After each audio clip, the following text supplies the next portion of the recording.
CM Bhupesh Baghel ने radio पर लोकवाणी कार्यक्रम में बच्चों के से मुखातिब हुए। सीएम भूपेश बघेल ने पढ़ाई, खेलकूद और भविष्य विषय पर बच्चों से चर्चा की। चूंकि 14 नवंबर को दीपावली के साथ चाचा नेहरू का जन्मदिन भी है, इसलिए सीएम भूपेश ने चाचा नेहरू के संदर्भ में बच्चों से विस्तार से बातचीत की। लोकवाणी की 12वीं कड़ी में सीएम भूपेश बघेल ने बच्चों से मुखातिब हुए। नेहरू के बारे में बच्चों के सवाल पर सीएम भूपेश बघेल ने जवाब दिया। सीएम ने कहा कि पंडित नेहरू ने देश की बेटियों को ही भारत माता बताया। नेहरू जी बच्चों के सवाल को बखूबी जवाब देते हुए नजर आए। सीएम ने बताया कि गांधी जी से प्रेरणा लेकर नेहरू जी ने देश को आगे बढ़ाया। लोकवाणी में सीएम भूपेश बघेल बच्चों से मुखातिब हुए। उन्होंने बच्चों के लिए खेल एकेडमी बनाने की बात कही। खिलखिलाता बचपन हमारी सबसे बड़ी उपलब्धि है और छत्तीसगढ़ के बच्चे हर क्षेत्र में अलग पहचान बनाए, ऐसी उनकी कामनाएं। आगामी त्योहार को लेकर सीएम भूपेश बघेल ने प्रदेशवासियों को बधाई दी। बरवाई उपचुनाव के बाद छत्तीसगढ़ कर्मचारी अधिकारी फेडरेशन ने मुख्यमंत्री से उनके गृह जिले में जाकर मुलाकात की और दीपावली से पहले कर्मचारियों की लंबित मांगों पर फैसला लेने की बात कही है। 5 सूत्री मांगों पर जल्द निराकरण करने का सीएम ने आश्वासन दिया है। रायपुर में नंद कुमार पटेल की जयंती पर मुख्यमंत्री भूपेश बघेल ने उनके चित्र पर माल्यार्पण किया और उन्हें नमन किया। इस दौरान सीएम भूपेश बघेल ने कहा कि नंद कुमार पटेल जमीन से जुड़े नेता थे, हमेशा छत्तीसगढ़ के विकास के लिए सपना देखते थे। सीएम भूपेश बघेल ने कहा कि नंद कुमार पटेल ने कांग्रेस पार्टी के लिए समर्पित थे, उनसे हमने बहुत कुछ सीखा है। प्रदेश के गृहमंत्री ताम्रध्वज साहू आज सूरजपुर के दौरे पर पहुंचे, जहां उन्होंने माता कर्मा चौक पर लोकार्पण किया। मंत्री साहू का कार्यकर्ताओं ने जमकर स्वागत किया। तो गृहमंत्री ने भी जिला प्रशासन का कार्यों की सराहना की है, साथ ही पुलिस के लोन वराटू मुहिम की भी सराहना की। देश में नोटबंदी के 4 साल पूरे होने पर छत्तीसगढ़ कांग्रेस विश्वासघात दिवस मना रहा है। पीसीसी अध्यक्ष मोहन मरकाम ने प्रेस कॉन्फ्रेंस करके नोटबंदी पर केंद्र को घेरते हुए देश से माफी मांगने को कहा है। मरकाम ने कहा है कि देश की अर्थव्यवस्था पटरी से नीचे उतर आई, वहीं नोटबंदी का नुकसान देश को भुगतना पड़ रहा है। देश में नोटबंदी की 4थी वर्षगांठ छत्तीसगढ़ कांग्रेस विश्वासघात दिवस के रूप में मनाई। पीसीसी चीफ मोहन मरकाम ने प्रेस कॉन्फ्रेंस कर नोटबंदी को देश का सबसे बड़ा संगठित घोटाला बताया। मरकाम ने कहा कि नोटबंदी से देश को फायदा नहीं हुआ, नुकसान हुआ है। नोटबंदी पर विश्वासघात दिवस पर मना रही छत्तीसगढ़ कांग्रेस पर बीजेपी ने पलटवार किया है। नेता प्रतिपक्ष धर्मलाल कौशिक ने कहा है कि देश में विश्वासघात तो कांग्रेस ने किया है, किसान, महिला, युवाओं से कांग्रेस ने विश्वासघात किया। कौशिक ने कहा कि नोटबंदी से नोटधारियों को तकलीफ हुई है और कांग्रेस पार्टी नोटधारियों की तरफ पोषक रही है। इंदौर में कंप्यूटर बाबा के गोमटगिरी स्थित आश्रम पर अतिक्रमण की कार्रवाई की गई है। कंप्यूटर बाबा को 2 महीने पहले ही नोटिस दे दिया गया था। विवाद की स्थिति को देखते हुए पुलिस ने कंप्यूटर बाबा समेत 7 लोगों को गिरफ्तार कर लिया। नगर निगम और जिला प्रशासन की संयुक्त कार्रवाई थी। गृहमंत्री डॉक्टर नरोत्तम मिश्रा आज दतिया में कई कार्यक्रमों में शामिल हुए। इस दौरान उन्होंने एक निजी प्रतिष्ठान का शुभारंभ भी किया, जहां कार्यकर्ताओं ने उन्हें फूलमाला पहनाकर उनका स्वागत किया। जिसके बाद कार्यकर्ताओं के साथ बैठक कर उपचुनाव को लेकर उन्होंने चर्चा की। जगदलपुर नगर निगम में 10 तारीख को होने वाली सामान्य सभा की बैठक निरस्त हो गई है। शनिवार को सभापति ने सभा निरस्त होने की जानकारी दी है। जानकारी मिल रही है कि नगर निगम आयुक्त कोरोना पॉजिटिव हो गए हैं, जिसकी वजह से सामान्य सभा की बैठक निरस्त की गई। 8 महीने बाद यह पहली सामान्य सभा आयोजित होने वाली थी। कटनी नगर निगम में पिछले वर्ष जुलाई महीने में 2 करोड़ 20 लाख रुपए के घोटाले का नया मामला सामने आया, जिसमें जांच के नाम पर पिछले 5 महीने से नगर निगम के अफसर लीपापोती करने में जुटे हुए हैं। तत्कालीन निगम आयुक्त ने जैसे आर्थिक गड़बड़ी का माना है और कार्यपालन यंत्री ने निगम आयुक्त के आदेश को भी खारिज कर दिया और खुद को क्लीन चिट दे दी है। आयुर्वेदिक फार्मासिस्ट ने रायपुर में बूढ़ा तालाब पर धरना प्रदर्शन किया है और भर्ती प्रक्रिया को फिर से शुरू करने की मांग की है। पिछले साल नवंबर में आयुर्वेदिक फार्मासिस्ट की भर्ती प्रक्रिया का विज्ञापन जारी किया गया था। व्यापम की ओर से परीक्षा भी ली गई थी और इस साल जून में उसका परिणाम भी जारी कर दिया गया, लेकिन विभाग भर्ती प्रक्रिया को आगे नहीं बढ़ा रहा है। कटनी जिले के माधवनगर में प्रशासन की बड़ी लापरवाही देखी गई। दरअसल प्रशासन ने शमशान घाट के पास की जमीन को पटाखा व्यापारियों को अस्थायी रूप से संचालन करने के लिए दिया, लेकिन 20 से 25 दुकानें वहां स्थायी रूप से बनकर लगातार बिक्री कर रही हैं और सांठ गांठ कर कब्जा भी कर लिया गया। साथ ही कोई भी फायर इंस्ट्रूमेंट भी वहां नहीं रखा गया है। बलरामपुर के कोतवाली थाना इलाके में 2 माह की बच्ची की मौत हो गई। गलत टीका लगने को लेकर परिजनों ने आरोप लगाया है, जिसकी खबर आईबीसी 24 पर दिखाए जाने के बाद कोतवाली पुलिस ने विवेचना तेज कर दी है और बच्ची के शव का 2 डॉक्टरों ने पीएम भी किया है। थाना प्रभारी राजेश खलको ने बताया कि पोस्टमार्टम रिपोर्ट में जो भी तथ्य सामने आएंगे उस पर कार्रवाई होगी।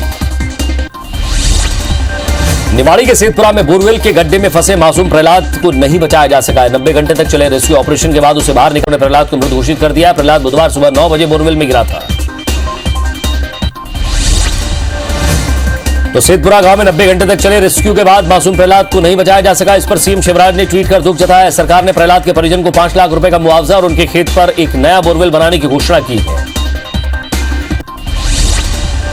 बीजापुर के थाना पामेड़ इलाके में सुरक्षा बलों और नक्सलियों के बीच मुठभेड़ हुई है, जिसमें एक नक्सली को ढेर कर दिया गया है। मोकराज गुट्टा पहाड़ी में हुई मुठभेड़ में जवानों की कार्रवाई के बाद नक्सली नेता हरिभूषण और दामोदर जान बचाकर भाग गए। वहीं स्पाइल होल से 2 जवान घायल भी हुए हैं, जिन्हें एयरलिफ्ट कर इलाज के लिए भेजा गया है।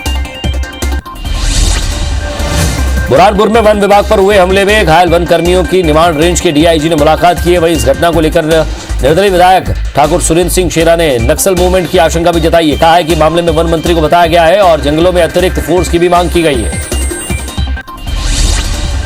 जांजगीर चांपा की नवागढ़ पुलिस ने रेत घाट में मुंशी से लूटपाट के तीसरे आरोपी को गिरफ्तार कर लिया है। आरोपी का नाम नवधाराम यादव है। 2 दिन पहले पुलिस ने 2 आरोपियों को गिरफ्तार किया था। 3 नवंबर को बरसपुर घाट के मुंशी अजीत सिंह की रिपोर्ट दर्ज कराई गई थी।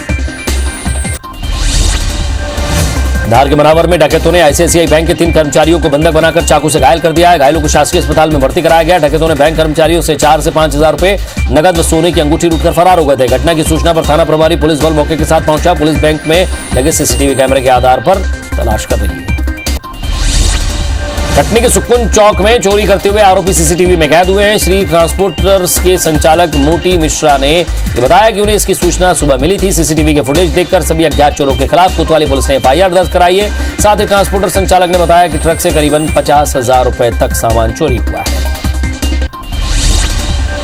कटनी जिले के रीठी थाना इलाके में ऑटो चालक की हत्या का मामला तुल पकड़ता जा रहा है। शनिवार को चक्का जाम करने के बाद रविवार को भी कुंदरी गांव में बवाल मचा हुआ है। गहमागमी के बीच मृतक का अंतिम संस्कार किया गया। परिजन आरोपी को संरक्षण देने का आरोप लगा रहे हैं। वहीं पुलिस कार्रवाई की बात कर रही है। इंदौर के विजयनगर थाना क्षेत्र के स्थित एडवाइजरी कंपनी संचालित करने वाले डायरेक्टर वीरेंद्र गुप्ता को पुलिस ने राजगढ़ से गिरफ्तार कर लिया है। पिछले दिनों 13 फरियादियों ने थाने में पहुंचकर लाखों रुपए की धोखाधड़ी शिकायत दर्ज कराई थी, जिसमें पुलिस ने 420 सहित दूसरे धाराओं में मामला पंजीबद्ध किया था। देवास की शिप्रा नदी में कूदकर प्रेमी जोड़े ने अपनी जान दे दी है। सूचना मिलने पर मौके पर पहुंचे पुलिस ने युवक और युवती का शव नदी से बाहर निकाला और पोस्टमार्टम के लिए जिला अस्पताल भेज दिया है। मौके से एक बाइक भी बरामद की गई है। फिलहाल पुलिस दोनों के परिजनों से पूछताछ कर रही है। मुरैना के अंबा थाना क्षेत्र में 4 दिन पहले हुई किन्नर की मौत का मामला लगातार उलझता जा रहा है। अंबा से 2018 में विधायक का चुनाव लड़ चुकी नेहा केंद्र ने इस मामले में एसपी से शिकायत की और काजल की हत्या होने का शक जाहिर किया है। शिकायत पर पुलिस ने मजिस्ट्रेट की मौजूदगी में काजल किन्नर की दफनाए हुए शव को बाहर निकाला और उसका पीएम वापस करवाया है। धमतरी में चाकूबाजी की घटनाओं ने शहरवासियों को दहशत में ला दिया है। जिले में ऐसे 7 मामलों में पुलिस ने कार्रवाई कर आरोपियों को जेल भेजा है। बांसापारा वार्ड के पास बदमाश सौरभ सोनी चाकू लहराते हुए लोगों को डरा धमका रहा था। वहीं पोटिया डी के होटल में भी एक युवक को चाकू मारने के आरोप में मां बेटे सहित 3 आरोपियों को पुलिस ने गिरफ्तार किया है। सीहोर में कार के पार्वती नदी में गिरने से कार सवार 2 लोगों की मौके पर ही मौत हो गई है। कार सवार में एक शुजालपुर भाजपा का पूर्व मंडल अध्यक्ष राजेश सक्सेना और दूसरा युवा मोर्चा का कार्यकर्ता जितेंद्र परमार है। दोनों शनिवार को निजी काम के बाद भोपाल से शुजालपुर लौट रहे थे। हादसे पर शुजालपुर विधायक इंदर सिंह परमार ने गहरा शोक जताया है।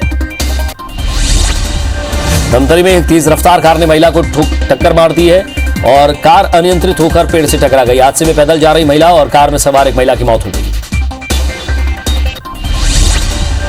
सतना जिले के दस्यू प्रभावित क्षेत्र के मोतैन सरपंच का बेटा लापता हो गया है। पिछले 30 घंटे से परिजन युवक की तलाश में जुटे हुए हैं, लेकिन अब तक उसका कोई सुराग नहीं मिला है। युवक रमेश देवनाथ की बाइक लावारिस हालत में खेत में मिली है।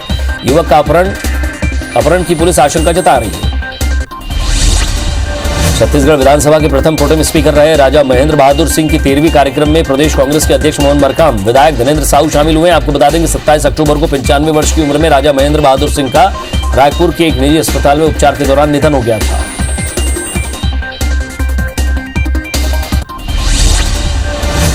कोरोना काल में कलाकारों की आर्थिक स्थिति को लेकर पद्मश्री तीजन बाई ने चिंता जताई। उन्होंने कहा कि कोरोना काल कलाकारों के लिए संकट का समय लेकर आया है। कलाकारों का जीवन लोगों की भीड़ वाले कार्यक्रमों से चलता है। कोरोना के चलते नहीं भीड़ लग रही नहीं कार्यक्रम, कलाकार बेरोजगार हो गए। ये बात बीते दिनों गरियाबंद पहुंची तीजन बाई ने कही।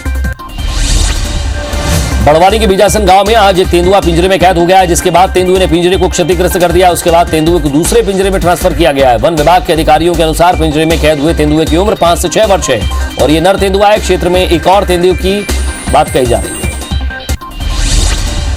पन्ना टाइगर रिजर्व में आज लोगों को एक नहीं 2 बाघों ने दर्शन दिए। P151 और P141 प्रतिदिन पर्यटकों को दर्शन दे रहे हैं। हल्की गुलाबी ठंड के बावजूद बाघ यहाँ धूप सेकने के लिए बाहर निकलते हैं। लोगों को यहाँ बाघ को देखकर अच्छा लग रहा है। राजनांदगांव के गौरीनगर क्षेत्र में स्वास्थ्य जांच शिविर का आयोजन किया गया। मुख्यमंत्री शहरी स्लम स्वास्थ्य योजना के तहत मोबाइल वैन के माध्यम से शहर के विभिन्न वार्डों में लोगों का स्वास्थ्य परीक्षण किया जा रहा है। लोगों ने यहां पहुंचकर अपना बीपी, शुगर सहित अन्य बीमारियों की जांच कराई। स्वाति पांडे नामक शिक्षिका वर्चुअल रियलिटी पर ऐप के माध्यम से पढ़ाई करा रही है और इस तकनीक में आपके आसपास के वातावरण से मेल खाता हुआ एक कंप्यूटर जनित वातावरण तैयार किया जाता है। स्कूल के बच्चों को इसी माध्यम से पढ़ाई कराई जाती है, उनका बौद्धिक विकास भी किया जा रहा है। ये नई टेक्नोलॉजी स्कूली बच्चों को बेहद पसंद आ रही है। भोपाल देश का पहला शहर बनेगा जहां यात्री पब्लिक ट्रांसपोर्ट को रेटिंग देकर दी जाएगी। भोपाल स्मार्ट सिटी कंपनी और यातायात पुलिस शहर की बिगड़ी यातायात व्यवस्था सुधारने के लिए पेडेस्ट्रियल फर्स्ट यानी कि पैदल चलने वालों के लिए एक अभियान शुरू किया जा रहा है।